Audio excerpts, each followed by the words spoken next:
आज हम जानेंगे एक ऐसे नबी के बारे में जिसके साथ परमेश्वर ने अजीब चमत्कार किए। कौन था वह नबी और परमेश्वर ने उसके साथ क्या चमत्कार किए? कल्पना कीजिए, देश में अकाल पड़ा है, नदियां सूख चुकी हैं, खेत बंजर है और लोग भूख से मर रहे हैं।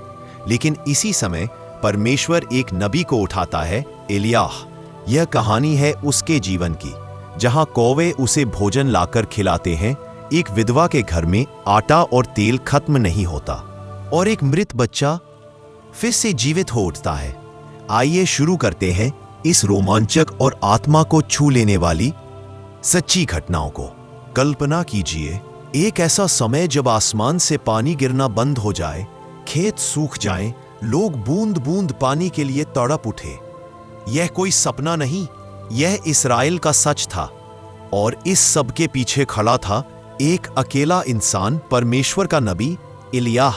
वह राजा के दरबार में जाकर एक ऐसी भविष्यवाणी सुनाने वाला था जिसने पूरे राज्य की नींव हिला दी, क्योंकि राजा अहाब और उसकी पत्नी इजेबेल ने पूरे देश को मूर्ति पूजा में डुबो दिया था। लोग यहोवा को भूल गए थे। पूरा इस्राएल देश पाप करने में लगा हुआ था।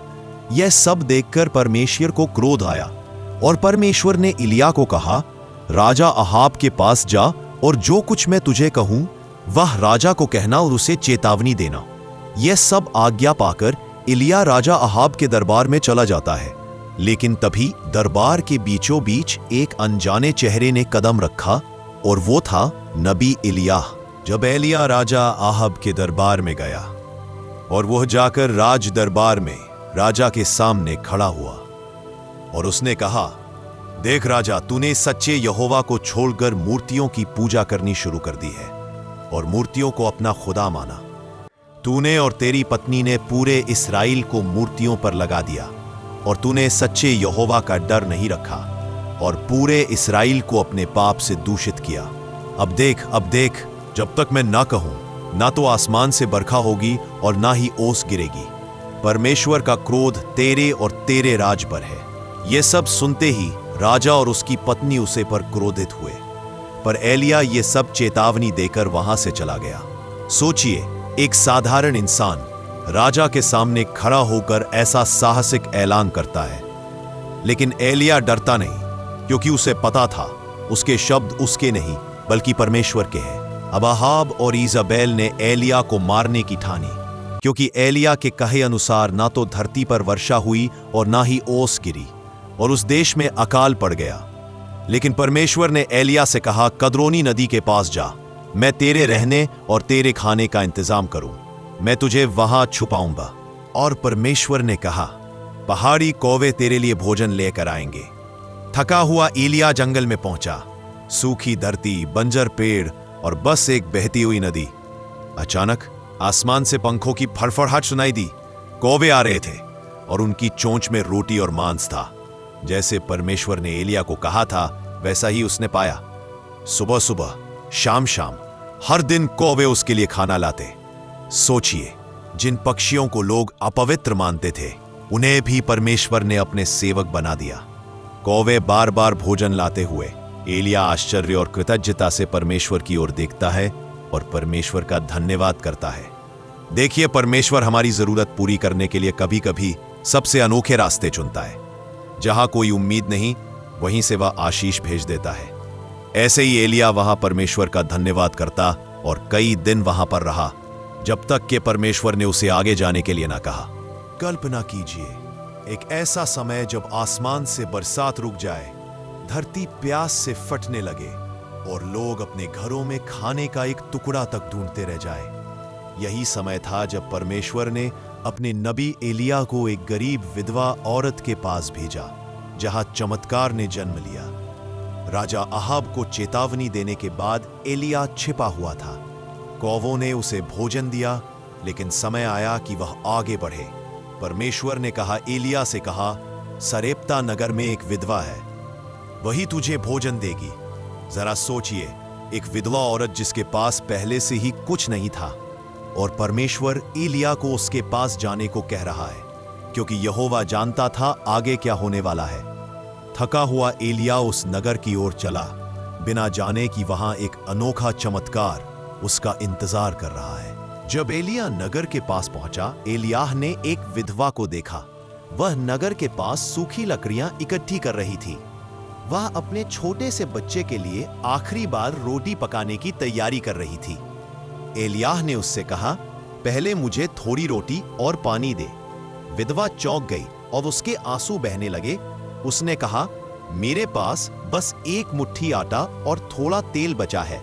मैं अपने बेटे और अपने लिए आखिरी रोटी पकाकर खाऊंगी और फिर मरने की तैयारी करूंगी, क्योंकि इसके सिवा खाने के लिए मेरे पास कुछ भी नहीं बचा। एलियाह दृढ़ होकर विधवा की ओर देखता है। एलियाह ने उससे कहा, मत डर, पहले मेरे लिए रोटी बना, तो परमेश्वर तुझे आशीष देगा। फिर अपने और अपने बेटे के लिए बनाना। यहोवा का वचन है, तेरे घर का ना तो आटा खत्म होगा और ना ही कभी तेल खत्म होगा, जब तक यहोवा फिर से वर्षा ना दे। विधवा थोड़ी हिचकिचाते हुए भी एलिया पर भरोसा करती है। आटा और तेल लेकर चूल्हे पर जाती है। उसके सामने दो रास्ते थे, अपनी आंखों पर विश्वास करके निराश होना या परमेश्वर के वचन पर विश्वास करके चमत्कार देखना।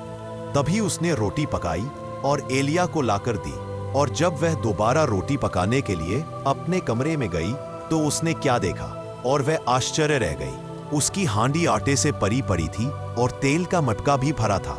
और फिर वही हुआ जो परमेश्वर ने कहा था।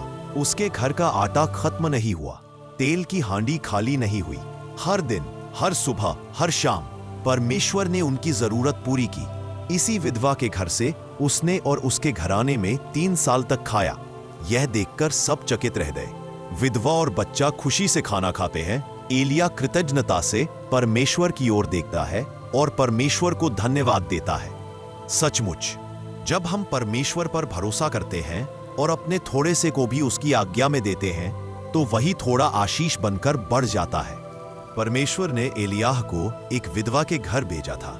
वह घर, जो भूख और गरीबी से जूझ रहा था, अब चमत्कारों का घर बन चुका था, जहां आटे और तेल की कभी कमी नहीं हुई। लेकिन अचानक उसी घर पर मौत की छाया छा गई। वह छोटा बच्चा, जो मां की उम्मीद और भविष्य था, उसकी सांसें थम गई। विधवा अपने बेटे को गोद में लिए आंखों से आंसू बहते हुए, वह मां टूटी हुई थी। उसने एलियाह की ओर देखा और चिल्लाई, हे परमेश्वर के जन, क्या तू मेरे पापों को स्मरण दिलाने आया है? क्या तू मेरे बेटे को मारने आया है? उसके शब्द गुस्से और दर्द से भरे थे। उसे लगा कि शायद उसके पिछले पापों की सजा अब उसके बेटे की मौत के रूप में मिल रही है।